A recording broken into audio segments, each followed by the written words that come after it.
اللہم صلی وسلم علی النبی وعلی آلہ واصحابہ وبارک وصلی وسلم علیہ۔ بعض باتیں اتنی ضروری ہیں کہ جس قدر وہ بیان ہو جائیں بیان کم ہے اور ضرورت زیادہ ہے۔ اکبر بادشاہ کو ایک زمانے میں جب وہ رحم دل اور معتدل مسلک کا مسلمان تھا تو اس کو شوق پیدا ہوا کہ میں بھی ایک اسلامی آئین لکھوں، اور اس کا نام رکھا گیا آئین اکبری۔ تو فیضی وغیرہ سے پوچھا کہ کس طرح لکھو گے؟ اس نے کہا لوگوں کو طہارت سمجھائیں گے اور ہر اچھے کام سے پہلے بسم اللہ سمجھائیں گے۔ اکبر بادشاہ بہت خوش ہوا، اس نے کہا جس کام کی بنیاد میں طہارت ہو اور جس کام کے آغاز میں اللہ کا نام ہو، اللہ ان بندوں سے بہت زیادہ خوش ہوگا۔ یہ خیال اس لیے پیدا ہوا کہ کچھ چیزیں لوگ بھول رہے ہیں بالکل، اور وہ بھولنے کی نہیں ہے۔ مثلا ایک آدمی ایک اچھا کام کر رہا ہے تو بسم اللہ پڑھ لے، بسم اللہ الرحمن الرحیم۔ کھانا کھا رہا ہے، کتاب دیکھ رہا ہے، کپڑا پہن رہا ہے، کسی سے کوئی چیز لے رہا ہے، دے رہا ہے، بسم اللہ پڑھنے سے کیا ڈیزل اور پیٹرول خرچ ہوتا ہے؟ عادتیں اچھی ہو جائے گی نا۔ اللہ کتنے اچھے کام اللہ ہم سے لے رہے تو بسم اللہ زبان پر ہونا چاہیے۔ طہارت خانے سے اب ویسے ہی نکل آئے، بھائی بیسن پر ہاتھ دھو لینا اچھا ہے، وضو تو ہر وقت ضروری نہیں ہے۔ پیغمبر نے کہا ما امرت کل ما بلت انا اتوضا، مجھے یہ تو نہیں کہا کہ جب بھی پیشاب کروں وضو ہی کرتا رہوں۔ علماء دین کہتے ہیں امت کی سہولت کے لیے آپ نے اس کو فرمایا، لیکن یہ ضرور ہے کہ آدمی ہاتھ دھوئے، منہ کنگالے، اس کو وضو لغوی کہتے ہیں، مختصر وضو۔ اس کا بھی فائدہ ہے، بہت برکت ہے۔ بھئی نعمت جو پانی کی ہے اس کے یہ بھی تو شکر ہے کہ ہمیں تو کنٹرول سے استعمال کرنا ہے۔ 3 دفعہ ہاتھ دھونے، 3 دفعہ کلی کرنی ہے، 3 دفعہ ناک دھونا ہے۔ قصدن نہ 2 دفعہ جائز ہے اور نہ 4 دفعہ جائز ہے۔ ہدایت میں لکھا ہے کہ کوئی ظالم ہی آگے پیچھے ہوگا۔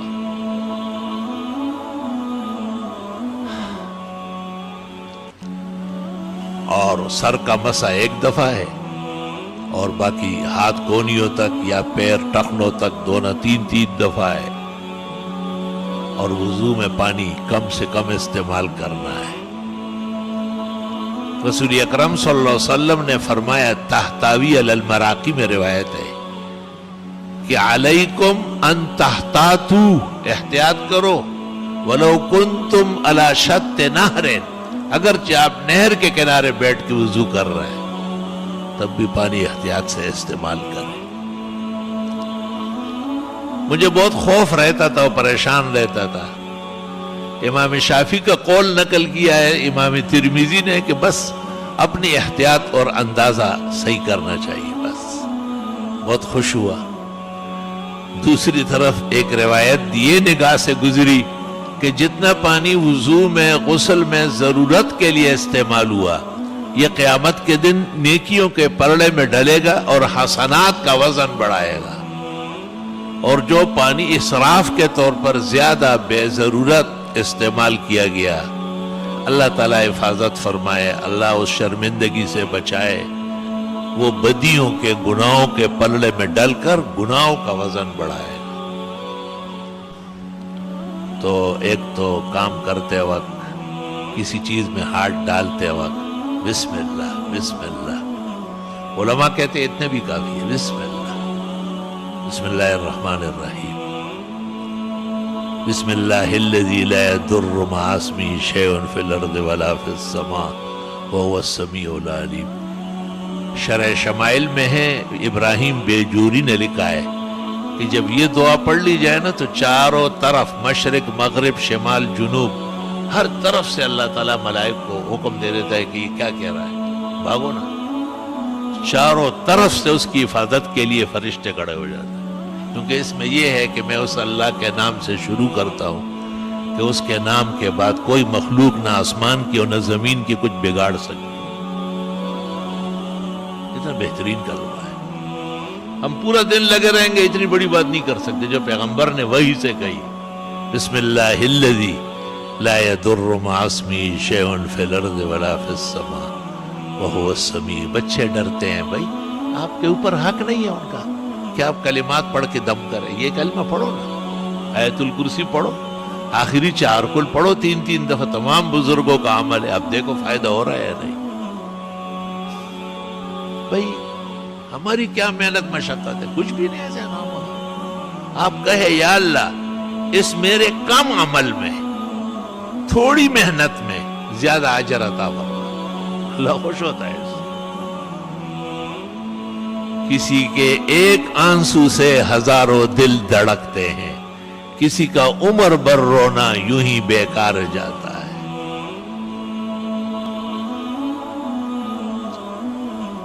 دعائیں مانگا کرے، خوب تفصیل سے دعا مانگے. ایسا مانگے کہ فرش پر بیٹھے ہوئے مالک العرش کو رحم آ جائے. باقاعدہ دعا کے دوران پتہ چلتا ہے قبولیت کا. وہ مولانا ضیاء القاسمی ہمارے بہت بڑے خطیب اور مناظر تھے اہل حق کے. انہوں نے کہا میں نے حج کیا اور حج میں بڑی مشقت کی لیکن مجھے اطمینان نہیں ہوا. میں نے کہا آنکھ سے آنسو گری نہیں رہا، یہ کیسے حج ہے؟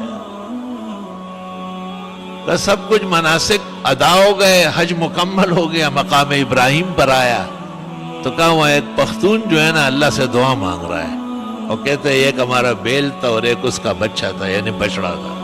وہ دونوں ہم نے بیچے اور ریل گاڑی پہ بیٹھ گیا، کراچی اترا. آپ کے جہاز سمندری جہاز وہ سمجھتا تھا کہ اللہ تعالیٰ نے بھیجا ہے. کہا آپ کے جہاز پر بیٹھ کے یہاں آیا اور سب کہتے ہیں تمہارا گھر ہے، اب ہم کو معاف کرنا پڑے گا. تو مولانا نے کہا میں نے جلدی قاعدے کی شکل میں بیٹھ کے میں نے کہا یا اللہ اس مسلمان کی دعا میں مجھے بھی شریک فرما. کہا زار و قطار رونے لگا. تو توجہ اللہ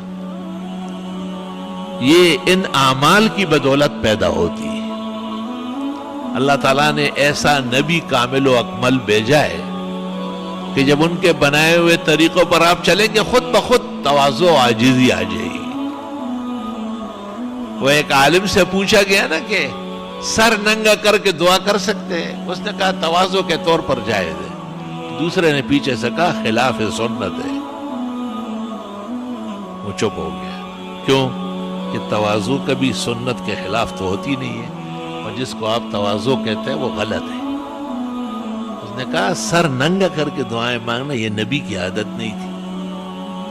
نبی سر ڈھکتے تھے، بازار میں بھی اور باہر بھی اور گھر بھی اور نماز میں بھی اور دن کو بھی اور رات کو بھی. علماء تو کہتے ہیں ننگے سر کھانا بھی نہیں کھانا چاہیے اور ننگے سر بیت الخلا بھی نہ جائے، وہاں بھی سر ڈھکا ہوا ہو. ہاں نماز والی ٹوپی رکھ لے، دوسری اختیار کرے. یہ بھی اسلام تھا اور یہ بھی دین تھا. معارف السنن شرح ترمذی میں حضرت الاستاذ حضرت مولانا محمد یوسف صاحب بنوری رحمۃ اللہ علیہ نے لکھا ہے کہ سلف غسل خانے میں بھی سر ڈھانکتے تھے نہاتے ہوئے، اور دھوتی مان لیتے تھے کہ فرشتے تو ہے، اللہ تو ہر جگہ ہے. مفتی محمد شفیع نے بھی گناہ بے لذت میں لکھا ہے. اور کھانا کھاتے وقت اور بیت الخلا جاتے وقت سر ڈھانکنا یہ بھی لکھا ہے حضرت صاحب نے، اور لوگوں نے بھی لکھا ہے. آج وہ زمانہ آیا کہ مسجد میں لوگ آتے ہیں ننگے سر. اس کو پتہ نہیں کہ یہ مسجد ہے یا کلب ہے، یہ خدا کا گھر ہے یا کوئی میرج گارڈن ہے. اتنی زیادہ بے توجہی اور اس قدر بے پرواہی تو نقصان دہ ثابت ہو جائے گی. وہ دین جو بڑی شان سے نکلا تھا عرب سے، پردیس میں پہنچ کر وہ غریب الغربا ہے. کس شان کا دین ہے اور کس قدر بے پرواہی برتی جا رہی. بھئی آپ مسجد آتے ہیں، اللہ ہمیشہ آنا نصیب فرمائے، بھئی دائیں پاؤں آگے کر کے روانہ ہو جاؤ نا، سنت زندہ ہو جائے گی۔ آپ کے دائیں بائیں کا کوئی فرق نہیں ہے آپ کو۔ خیر کے کام میں دائیں پاؤں آگے، بیت الخلاء جاتے وقت پہلے بائیں پاؤں اندر کرو، نامناسب کام ہے، مجبوری ہے۔ نکلتے وقت بہترین وقت ہے، خیر و عافیت سے فراغ ہو گیا، دائیں پیر باہر نکالو۔ بھئی یہ دائیں بائیں ہمارا نام ہے اصحاب الیمین، اصحاب المیمنہ، دائیں اور بائیں کے فرق کرنے والے خوش نصیب، جن کی نہ شریعت ہے نہ دین ہے، ان کے ہاں اگر بایاں ہے تو وہ ویسے ہی رسوا ہے قیامت کے دن، یہیں سے رسوا ہے۔ لیکن آپ تو کامل و اکمل دین والے ہیں، الیوم اکملت لکم دینکم، آج سے میں نے تمہارا دین مکمل کیا۔ دین کیسے مکمل؟ وَأَتْمَمْتُ عَلَيْكُمْ نِعْمَتِي، یہ نعمتیں پوری ہو گئی۔ اللہ جوتے اتار رہے، موزے اتار رہے، کہتے بائیں سے پہلے اتارو اور نیچے رکھو، پھر دائیں سے اتارو۔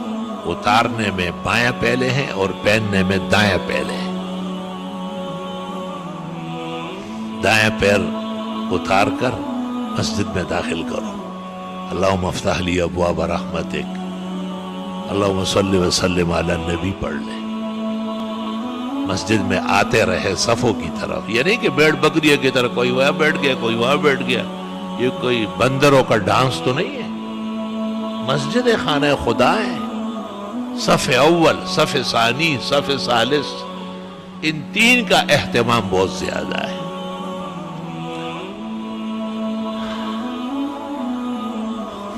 قدرتی طور پر آپ کو دائیں طرف جگہ مل گئی، اللہ کا شکر ادا کر، ممبر و محراب سے دائیں طرف مل گئی، لیکن آپ قصد نہیں کریں گے کیونکہ بائیں طرف کوئی جائے گا تو کیا آدھی صف بنائیں گے؟ جب ثواب اور ڈسپلن کا جھگڑا ہو جائے تو ڈسپلن کا اعتبار ہو۔ اس لیے جن صحابہ نے جانے میں دیر کی اور آپ کے پیچھے جمعہ پڑا، آپ نے کہا 500 سال جنت دیر سے جاؤ گے، تم نے ڈسپلن کا نقصان کیا ہے۔ ڈسپلن یہ ہے کہ میں نے کہا کہ نکلو، اور تم اپنی بات کر رہے ہو کہ جی جمعہ پڑھ کے چلے جاتے ہیں۔ یہ ایک بڑا مسئلہ ہے کہ اسلام کے اندر ڈسپلن، جسے آپ کہتے ہیں بہترین اسلوب، عمدہ طریقہ کار، وہ قابل تعریف ہے۔ بھئی صفوں میں آپ آئے، بھئی صفوں میں بیٹھ جائے نا، انتظار کرے جماعت کا۔ منتظرین جو جماعت کے ہیں، صحیح مسلم اور ترمذی میں ہیں، وہ نمازی کے حکم میں ہیں، یہاں تک کہ آنے والا سلام نہ کرے۔ عالمگیری، مرقات، تمام معتبرات۔ اگر کسی نے غلطی سے السلام علیکم کیا، لوگوں کو مسئلے کام ہونے، روز میں یہ بیان کرتا ہوں، بورڈ بھرے ہوئے، پمفلٹ شائع ہے، پھر بھی جتنی کوتھی ہوتی آن کلو تھی۔ تو کسی نے غلطی سے کہا السلام علیکم، تو پختنو جماعتی نے دی ڈیری یا بیٹے کی دی، السلام علیکم، والے کاکا پا خیالہ کا دا دستار پلار دیرہ دا دا خانہ خدا دا چلو نے غوخنی ہو وہ ناٹائی نوگا تا دیر ڈیلی ڈیلی کی۔ مسائل علماء کا میدان ہے، یہ بیان نہیں کریں گے کہ قیامت کے دن آتشی زنجیروں سے جکڑے جائیں گے اور آتشی کینچیوں سے ان کی زبانیں کاٹی جائیں گی کہ آپ کے سامنے بیان گڑبڑ ہو رہی تھی، خاموش تھے آپ۔ تو علماء کہتے ہیں کہ یہ جو السلام علیکم کی اس غریب سے غلطی ہو گئی، مسئلہ معلوم نہیں ہے، آپ کو تو معلوم ہے نا، تو لا یجیبون، عالمگیری میں جواب نہیں ہے اس کا، تاکہ اس کو احساس ہو جائے۔ اب جماعت کڑی ہو رہی، اب یہ چاروں طرف دیکھتے، کیا دیکھ رہے ہیں؟ یہ وہی پاکستان ہے، گلشن اقبال ہے، آسان مسجد ہے۔ آج صبح فجر میں نے ایک بزرگ ساتھی کو بہت صاف ڈانٹا، میں نے کہا کتنی قیمتی باتیں ہو رہی ہے، تم متوجہ نہیں ہو رہے۔ یہ جو مسئلہ ہے کہ چھوٹے بچوں کو آگے نہ آنے دے، کیوں؟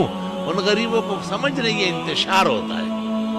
تو اگر کوئی بزرگ بھی صف میں بیٹھا ہوا ہے، منتشر الذہن ہے، تو اس کو بھی سنبھالنا پڑے گا، لگام دینا پڑے گا اس کو۔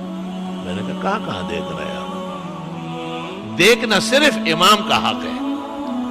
لیقدم المتأخر ولیؤخر المتقدم، جو آگے ہے تھوڑا سا پیچھے ہو جائے، جو پیچھے ہے تھوڑا سا آگے ہو جائے، صف بنا لے، صف درست کر لے، سر ڈھک لے، پانچے اوپر کر لے، پیروں میں فاصلہ کم کر لے۔ یہ امام کا مقام ہے، یہ نمازیوں کا نہیں ہے۔ سلام پھیرو چاروں طرف، کیا آپ قید خانے سے نکل آئے؟ وہ یار آرام سے بیٹھے رہو۔ پھر صفوں کے لیے کھڑے ہوتے ہیں تو ہاتھ باندھ لیتے، خاص کر ہمارے صوبہ سرحد سے جو آتے ہیں، ہداہم اللہ، خدا انہیں اور ہم سب کو ہدایت دے۔ ان کا یہ خیال ہے کہ یہ بڑا کارخ ہے۔ بھائی صفوں نماز سے پہلے، اللہ اکبر سے پہلے ہاتھ کھلے چھوڑنا سنت ہے، اس کو ارسال کہتے ہیں، ہاتھ کھلے چھوڑنا۔ اور اللہ اکبر کے بعد ہاتھ باندھنا سنت ہے، اس کو وضع کہتے ہیں، واو ضاد عین وضع۔ تو ہاتھ باندھنا اللہ اکبر کے بعد ہے، یہ ابھی اللہ اکبر ہوا ہی نہیں ہے، اس نے ناف پہ ہاتھ باندھے ہوئے ہیں، اس کو سنبھالنا پڑے گا۔ مسائل میں جرأت کے ساتھ بیان کرنا یہ عالم کا میدان ہے، وہ تمام بدعات اور رسوم کو چاک کر کے آگے بڑھتا ہے۔ الحمدللہ۔ بھئی نماز ختم ہو گئی، اب نمازیں دو قسم کی ہے، ایک فجر اور عصر ہے، جن کے بعد کوئی شغل نہیں ہے، بیٹھے رہے آپ، تسبیحات دائیں ہاتھ سے گنے، آیت الکرسی پڑھے، واعظ نصیحت و وہ سنے، تلاوت کرے، دعا مانگے، اس طرح عصر کے بعد۔ لیکن ظہر، مغرب اور عشاء میں موقت سنتیں ہیں، اور فقہاء اور محدثین کا اس پر اجماع ہے، ایک فقیہ و محدث دنیا میں نہیں ملا جس نے کہا ہو کہ خیر ہے بیٹھے رہے یہ تسبیحات پوری کر لیں۔ صرف شاہ ولی اللہ محدث نے اتنا سا کہا تھا کہ کبھی تسبیحات کے لیے، کبھی سنتوں کے لیے۔ حضرت مولانا انور شاہ سے فرماتے تھے، سوچ نہیں سکتا ہوں کہ شاہ ولی اللہ ایسی کمزور بات کرے۔ دیکھیں گنجائش ہوتی تو شاہ ولی اللہ کا امام الہند ہونا انور شاہ سے زیادہ کون جانتا ہے کہ مسئلہ غلط ہے، یاد نہیں دی۔ مولانا بھی معارف السنن میں لکھتے وَلَمْ يَرْضَى بِهِ شَيْخُنَا، شاہ ولی اللہ کی تجویز پر ہمارے استاذ مولانا انور شاہ راضی نہیں ہوئے، کہ نہیں اس سے سنتوں کا نقصان ہو جائے گا۔ اور یہ وہ اچھے نورانی چہرے، پوری داڑھی والے، پانچے اوپر تک لے، یہ وہ بیٹھتے ہیں، وہ سمجھتے ہیں کہ کار خیر کرتے ہیں، حالانکہ القیام الی السنت متصلا بالفرض مسنون، بہر، نہر، تبیین، حامدیہ، فتاوی شام، ساری میں عرض کرتا ہوں اور تمام دنیا کے علماء کو یہ بات کہے، مجھ عاجز فقیر کے حوالے سے، کہ اس پر محدثین و فقہاء کا اتفاق ہے کہ جن نمازوں کے بعد سنتیں ہیں، تسبیحات، آیت الکرسی یا طویل دعاؤں کے لیے بیٹھنا ناپسندیدہ ہے۔ اس ناپسندیدہ فعل سے دو خطرے پیدا ہوئے۔ ایک خطرہ یہ کہ یہ شخص تسبیحات، آیت الکرسی، دعائیں پوری کر کے جو اٹھے گا تو کہتے ہیں کہ سنت نہیں نفل پڑے گا۔ سنت کہاں چلی گئی؟ اس کے اس بیٹھنے سے ختم ہو گئی۔ کون بیٹھا تھا؟ یہ ظالم بیٹھا تھا، سنت کا قاتل ہے یہ۔ کہتے ہیں یہ غصہ ہوتا ہے، غصہ نہیں ہوگا، یہ مجھے کتابوں کا پتہ ہے کہ بزرگان دین نے کتنا ماتم کیا ہے۔ دوسرا قول کہ نہیں، سنت تو اب بھی سنت ہے، لیکن خلاف سنت طریقے سے۔ کیوں؟ جیسے ولیمہ میں ڈانس، ختنے میں اعلانات، بدعتیوں کا صلاۃ والسلام، صلی اللہ علیہ وسلم اپنی جگہ سنت ہے، طریقہ بدعت کا ہے۔ تو علماء دین کہتے ہیں، ابن الحمام محقق نے شرح ہدایہ میں اسی کو اختیار کیا، اور اسی پر ابراہیم قرآنی اور تمام ائمہ دین کا اتفاق ہے کہ سنت تو اب بھی پڑھ رہا ہے، لیکن خلاف سنت طریقہ ہے۔ تو موافق سنت کیا تھا؟ اللہم انت السلام او بمقدارہا، مختصر دعا کے بعد سنت پڑھنا تھا، وہ بہترین کام۔ اللہ اکبر. یہ باتیں اس لیے کہی جاتی ہے کہ آپ سنیں سمجھیں اور اپنے بھائیوں کا ہاتھ بٹھائے. لوگوں سے لڑے جھگڑے نہیں, لڑائی جھگڑے کی ضرورت نہیں ہوتی. آپ کا اور ہمارا کام بیان کرنا ہے. بشنود یا نشنود منہائے ہوئی بھی گناہ. پہلے میں بہت غمگین رہتا تھا کہ یار ساری زندگی اسی میں گزر گئی اور کوئی کام ہی نہیں کر سکتے. سر ڈانکو, پانچے اوپر کر لو, جاپانی قمیص نہیں پہنو, کونیوں تک قمیص پہنو. تو پھر حضرت اقدس امام الازہر مولانا انور شاہ نے ایک جگہ لکھا ہے, ہماری قسمت میں یہی لکھا ہے کہ ہم عوام کے ساتھ عمر بھر نہ بردازماں ہوتے رہے. پھر فرماتے انشاءاللہ تعالی اجر ملے. اصل تو اجر. وہ ایک زمانے میں ہم روافظ کے خلاف جیل میں تھے. کراچی کے مقتدر علماء, یہ فقیر طالب علم عاجز مسکین بھی ساتھ تھا. تو جیل کا نظام ذرا ایسا ہوتا ہے پریشان کرتا ہے. وہ ریسٹ ہاؤس تھا, ہر کھانے میں commissioner, D C, S D M شریک ہوتا تھا اور قسم قسم کی دعوتیں تھی. لیکن 12 علماء دین آزاد مخلوق ہے, وہاں بند کرنا ٹھیک نہیں ہے. تو ایک دن ہمارے استاد مفتی احمد الرحمن رحمۃ اللہ علیہ نے ہم کو عجیب نصیحت کی. فرمایا میاں باہر جا کے کیا کرو گے؟ ہم نے کہا مدرسوں کا کام ہے, درس ہے, امامت ہے. کہا کیوں کرتے ہو یہ؟ ہم نے کہا ثواب. کہا یہاں دین کے لیے جو جیل کاٹ رہے ہو ثواب نہیں ملے گا کیا؟ خدا کی قسم اس دن سے ہمارا دماغ کھل گیا, عقل آ گئی. استاذ ہوتے, ہمارے استاذ تھے اور اسی دن رہائی ہو گئی. یا اللہ, استقامت کی ضرورت ہے. استقامت جب آپ میں نہیں ہوگی تو مشکل بڑھتی جائے گی. جب آپ استقامت اختیار کر لیں گے مشکل کو شکست ہو جائے گی اور آپ جو چاہیں گے وہی ہوگا. بہرحال یہ باتیں ہیں جو آپ کو یاد رکھنا چاہیے. اللہ اللہ. بھئی ہم یہ بھی بتاتے ہیں کہ دعا توجہ سے مانگنا چاہیے. ہمارے ساتھی ہے اور ہمارا سرمایہ ہے, ایک خاص دوست ہے, وہ علیحدہ انٹرنیٹ کمرے میں رہتا ہے. تو یہ جو شخص یہاں نہیں آتا ہے وہاں نماز پڑھتا ہے, یہاں آنے میں اس میں فرق ہو جائے گا. ہم نے تو اجازت دی ہے کہ منتظم آئے, لیکن آزادی فکر پیدا ہو. اگلے سب میں اس کو جلن ہوگی. پھر وہ تو آزاد خیال پیدا ہوا ہے, پیچھے کھڑا رہتا ہے. اب ایک آدمی اندر کمرے میں نماز پڑھتا ہے, کیا مطلب ہے کمرے میں کی نماز پڑھ رہا ہے؟ کوئی عذر ہے, ٹانگ ٹوٹی ہوئی ہے, کوئی پریشانی ہے تو نماز تو جائز ہے قبلہ رخ ہو کے, ہم نے فتویٰ بھی دیا ہے. لیکن صفوف میں آنا, مسجد میں آنا, سینکڑوں باتیں ہیں جو اجتماع کی وجہ سے آدمی کو نصیب ہوتی ہے. تو میں نے جب ان کو غور سے دیکھا تو بہت دکھ ہوا. میں نے کہا آپ ہمارے کام سے ہی انٹرنیٹ روم میں رہتے ہیں, لیکن یہ آپ کی عادت ہے جو دعا میں ہے, یہ تو بالکل کسی اور مذہب کی ہے. آنکھوں کو ہاتھ مل رہا ہے دعا میں, ایک آنکھ بڑی ہو رہی ہے, ایک چھوٹی ہو رہی ہے, جیسے جنات کو ڈرانا چاہتا ہے. اور میں نے کہا اس طرح نہیں ہے. دعا میں آپ کو ہلنے کا حق نہیں ہے. دعا کس سے مانگ رہے؟ حکم الحاکمین, وہ تیرے جیسے تھوڑا ہی ہے, اس جیسے تو کوئی بھی نہیں. لے سکا مثلی شیء. تو دعا بہت توجہ سے مانگا کریں. ہاتھ نہ بالکل کھلے ہوئے ہو نہ بالکل بند ہو. عالمگیری میں لکھا ہے معمولی سا فاصلہ رکھے, نہ بہت اٹھائے نہ بہت بٹھائے, سینے کے سیدھ میں ٹھیک ہے.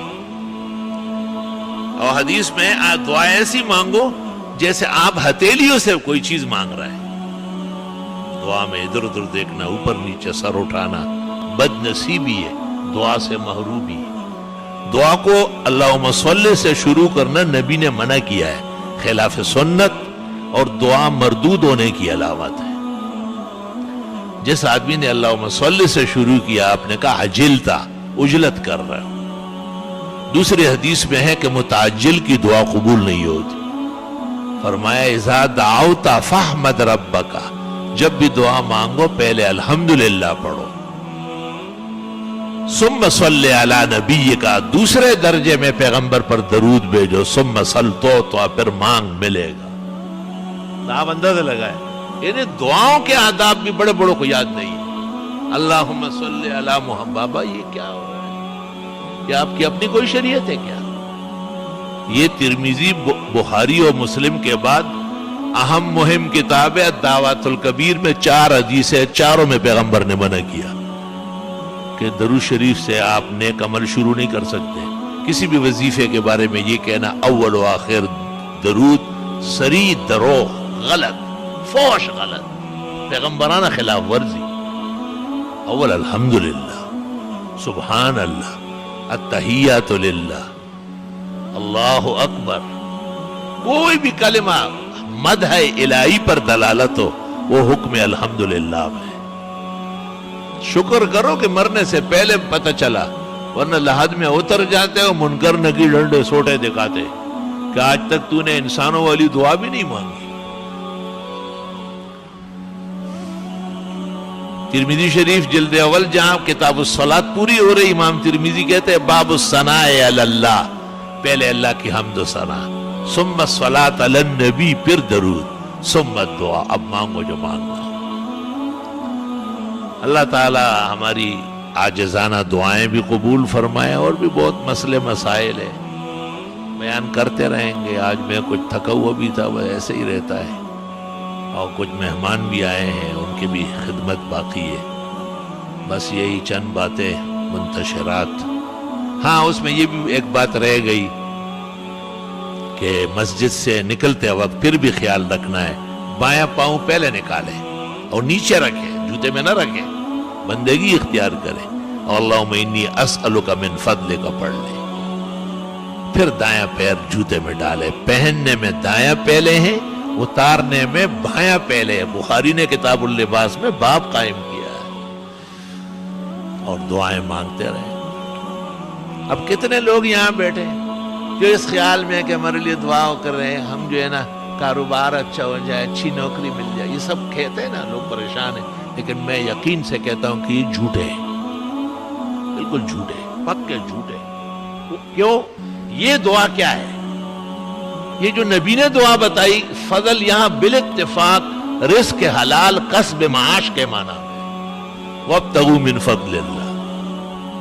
یعنی اب آپ نماز سے فارغ ہو گئے، اللہ سے دعا مانگے کہ یا اللہ میرے لیے رزق حلال کے دروازے کھولے، میرے لیے اپنے خزانے رزق کے اور کسب کے متوجہ. آپ کے پیغمبر نے آپ کی رہنمائی کی.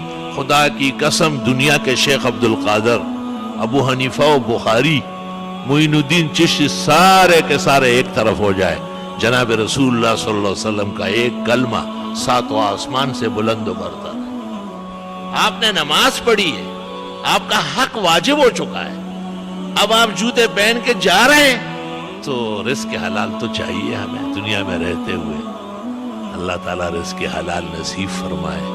پیغمبروں کو بھی کہا ہے یا ایھا الرسل کلوا من الطیبات واعملوا صالحا. ایک پاک پیغمبر ہو، حلال کھاؤ اور اچھا عمل کرو. اچھا عمل بعد میں، حلال کھانا پہلے. کیونکہ آدم علیہ السلام سے ذرا سی بی بی صاحبہ کے کہنے میں آیا اور وہ چک لیا دانہ. خدا جانے کہ وہ سٹروبیری تھی یا گندم تلے کوئی بلا تھی. ہاں سٹروبیری والے بڑے اس کے حق میں کڑے ہو گئے. میں کہتا ہوں شرم کرو، حیا کرو. اس کا نام اردو میں تلاش کرو. پرائی زبان بول رہے ہیں. سٹروبیری تو اس لیے کہتے ہیں کہ اردو میں اس کا نام زقوم ہے، اور زقوم انہو طعام الاسیم، یہ جہنمیوں کا خوراک ہے. تو میرے احسان مان لو کہ میں نے کہا مت کھاؤ. امرود کھاؤ، مالٹے کھاؤ، سیب کھاؤ، آم آئے، چون سا آ گیا وہ کھاؤ، لنگڑے کھاؤ، سدڑی کھاؤ. یہ کیا گن کھاتے ہیں آپ؟ کہتے جی اور نہیں کہتے. میں نے کہا اور تو تمہیں خوشی بھی کھلاتے تھے جانوروں کے. یہاں سے مسئلہ چلا ہے. صرف مسئلہ نہیں، میں نے کہا جس ہوٹل میں یہ بک رہے ہیں اس ہوٹل سے کھانا بھی حرام ہے، اور جس توے پر پکتا ہے اس توے پر کلیجی اور دل پکانا بھی، وہ تو حرام پلیت ہو چکا ہے. وہ تو خنزیر کی طرح ناجائز ہے. 7 چیزیں ہر حلال جانور میں جو حرام ہے. ذکر و خصیتین پہلے دوسرے نمبر پہ آئے. ندی کو کوٹے کھوڑے وما ورته چې کوټه مخوري گازر اخري مولای وره او دا مخوري دوی خورڅ وکړه دا وي دوی خو نوې ما دوی ویلې شي دا هر چا کار نه دی. یا ایھا الذین آمنوا کلوا من طیبات ما رزقنا، اے مسلمانوں حلال چیزیں کھاؤ، واشکروا للہ، اللہ کا شکر کرو کہ تمہیں پتہ چل گیا، ان کنتم ایاہ تعبدون، اگر واقعی تم اللہ کی عبادت کرتے ہو۔ الحمدللہ رب العالمین، نستغفرک اللہم ونسألک السلام والعافیہ، لا الہ الا اللہ وحدہ لا شریک لہ، لہ الملک ولہ الحمد وعلی کل شیء قدیر۔ ربنا آتنا فی الدنیا حسنہ وفی الآخرۃ حسنہ وقنا عذاب النار۔ اللہم انا نسألک العفو والعافیہ فی الدنیا والآخرہ۔ اللہم انا نعوذ بک من جمیع المحن والفتن ما ظہر منہا وما بطن۔ یا اللہ بیماروں کو صحت شفا دے، پریشان حالوں کی مدد فرمائے۔ ہمارے جو بھائی رزق حلال کسب معاش میں فکر مند ہیں، ان پر خصوصی فضل و احسان شامل کر لے۔ خدایا ان کے لیے بند دروازے کھولے اور دور کے خزانے قریب لے آئے۔ کم محنت پر زیادہ اجر اور عمدہ معاش اور بہترین حیات طیبہ نصیب فرما۔ اللہ نسل و نسب میں تا قیامت خیر الرجال صالحین پیدا فرما۔ سال کی ابتدائے نئے نئے طلباء باادب لیا، باذوق لیا، علم و عمل کے اولیاء و صلحاء متوجہ فرما۔ مجاجز فقیر و رفقاء کار کی مدد فرما۔ احسن العلوم کے در و دیوار چپے چپے سے توحید و سنت اور فقہ کی نہریں و چشمے جاری فرما۔ تمام شاخیں، مدارس، مقاصد، دراسات، الاحسن اسلامی فاؤنڈیشن، جامع عثمان مسجد طاہر اور جامع مسجد حضرت اقدس مولانا مفتی محمود صاحب نوری آباد کی تعمیر و تعلیم بہت جلدی تکمیل تک پہنچا۔ بنانے والوں، توجہ کرنے والوں کو خوب خوب اجر نصیب فرما۔ پورے عالم کے مسلمان جو اس درس سے فیضیاب ہو رہے ہیں، اللہ تعالیٰ ان کو مزید فیض نصیب فرما۔ کچھ حواسد اور دشمنان دین جو ظاہراً دینی شکلوں میں ہیں، ان مارے آستینوں سے اللہ مسلمانوں کے عقائد و اعمال اور معاشرہ محفوظ فرما۔ اللہ سب کے انجام و عاقبت بخیر و عافیت فرما۔ صلی اللہ علیہ وسلم۔